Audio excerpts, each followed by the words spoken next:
ஸ்ரீராமச்சந்திர பரபிரம்மணே நமஹ.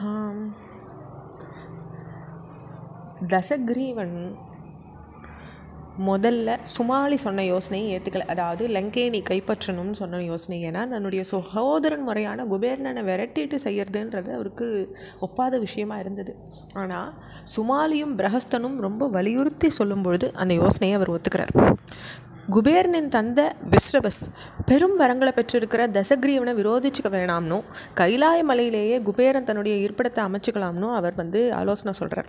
அதோடு அவர் தசக்ரீவன் என் முன்னிலையில் கூட இலங்கையை கைப்பற்றுவதாக பேசினான். நான் அவனை கண்டித்தேன். நல்ல வழியை நாட அவன் இசையாததுனால அவன் அழிஞ்சு போவான்னு சபிச்சிருக்கேன்னு சொல்கிறார். குபேரன் லங்கையை விட்டு கைலாய மலைக்கு போயிட லங்கை தசக்ரீவன் வசமாறுது. இதுக்கு பின்ன தசக்ரீவன் தன்னுடைய தங்கை சூர்பனகைக்கு திருமணம் செஞ்சு வைக்கிறார். அதை தொடர்ந்து மயனுடைய மகள் மந்தோதரியை அவர் மணந்துக்கிறார். பின்னர் கும்பகர்ணனுக்கும் விபீஷணனுக்கும் திருமணம் முடிச்சு வைக்கிறார். மந்தோதரி தசக்ரீவனுக்கு ஒரு மகனை ஈன்றெடுக்கிறாங்க. அந்த குழந்தை பிறந்த உடனேயே ரொம்ப பெரிய இடியோசை போன்ற ஒரு ஒளியை எழுப்பித்து ராவணனுடைய மகன். அப்போ அந்த சத்தத்தை கேட்டு லங்கை நகரமே ஸ்தம்பிச்சு நின்னது. மேகங்கள்லேருந்து கேட்குற ஒளியை போல் சப்தம் எழுப்பினா அந்த தன்னுடைய மகனுக்கு தசக்ரீவன் மேகநாதன் அப்படின்னு பேர் எழுக்கிறார். இதற்கிடையில் தாம் பெற்ற வரத்தின்படி கும்பகர்ணன் பேருறக்கத்தில் ஆழ்ந்திருக்கார். அப்போ தசக்ரீவன் பல ரிஷிகளையும் யக்ஷர்களையும் கந்தர்வர்களையும் அழிக்கிறார். ஒரு மதையான விளையாடுறது போல் அலைஞ்சு திரிஞ்சு அவர் இந்திரனுடைய நந்தவனத்தையும் அழிச்சுடுறார். இப்படிலாம் ராவணனுடைய செயல்களை பார்த்து தேவர்களும் நடுங்க ஆரம்பிச்சிடுறாங்க. அவனை தடுக்க வல்லமை யாருக்குமே இருக்கலை. தசக்ரீவன் உண்டாக்கி வர்ற பெரிய அழிவை பார்த்து குபேரன் ஒரு தூதுவனை அனுப்பி அவனுக்கு நல்ல வழியை காட்ட முயற்சிக்கிறார். அந்த தூதுவன் குபேரன் சொன்ன செய்தியை தசக்ரீவனுக்கும் தெரிவிக்கிறார். நான் தவம் செஞ்சுட்டு இருந்த போது சிவனையும் உமையும் பார்த்தேன். பார்வதி தேவியை பார்க்குற ஆவல்ல என்னையும் அறியாமல் என்னுடைய இடது கண் அந்த தேவியை நிலச்சி பார்த்துடுத்து. அப்போ அது சுட்டரிக்கப்பட்டு ஆயிடுறது. நான் மேலும் கடுமையான தவம் புரிஞ்சேன். பரமசிவனுடைய தவத்துக்கு மெச்சி எனக்கு தன்னை நெருங்கியன் ஆக்கி வச்சுட்டார். உனக்கு ஒரு செய்தி சொல்கிறேன்.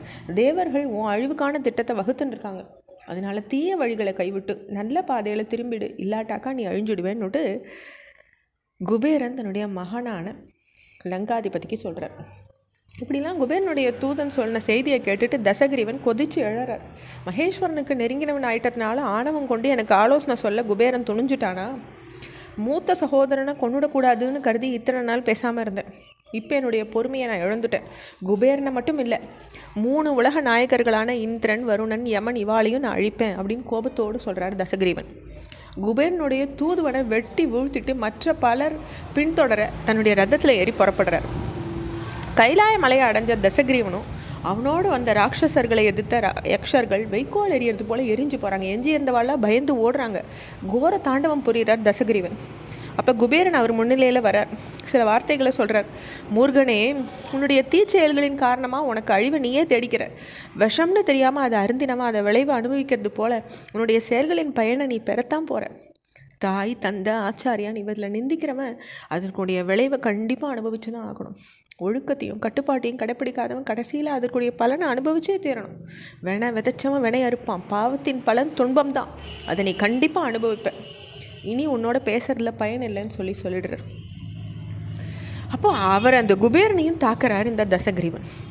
இப்படி குபேரனை வெண்ணுட்டு அப்புறம் அவர்கிட்டேருந்து புஷ்பக விமானத்தை தன்னுடைய வெற்றியின் சின்னமாக கைப்பற்றுகிறார் தசக்ரீவன். அங்கேருந்து கிளம்புறார். இதையடுத்து முருகக்கடவுளை அவதரித்த சரவண பொய்கையை தசக்ரீவனும் அவனோட மந்த மக்த ராட்சசர்களும் அடையிறாங்க. அங்கே புஷ்பக விமானம் நகராமல் தடைப்பட்டு நின்றுடுறது. அங்கேருந்த நந்தி தேவர் தசக்ரீவனை பார்த்து திரும்பிப்போ, பரமசிவனும் உமையும் இங்கே இருக்கிறாங்க அப்படின்னு எச்சரிக்கிறார். தசக்ரீவன் சர்வ அலட்சியமாக சொல்கிறார். யார் அந்த பரமசிவன் அப்படின்னு கேட்டுட்டு நந்திதேவரனுடைய உருவத்தை பார்த்து பரிகாசம் செய்கிறார் ராவணன். அப்போ நந்திதேவர் கோபம் அடைகிறார். அவனை சபிச்சுடுறார். உன்னை இப்பயே என்னால் கொண்டுட முடியும், ஆனால் உன்னுடைய தீச்செயல் காரணமாக நீ ஏற்கனவே மாண்டு போனவன் தான். அதனால் என் போன்றவா உன்னை கொல்லக்கூடாதுன்னு உன்னை விட்டுடுறேன் அப்படிங்கிறார். அவருடைய வார்த்தைகள் மேலும் தொடர்றது நம்ம அடுத்த பகுதியில் பார்க்கலாம். ஸ்ரீராமச்சந்திர பரபிரம்மணே நமஹ.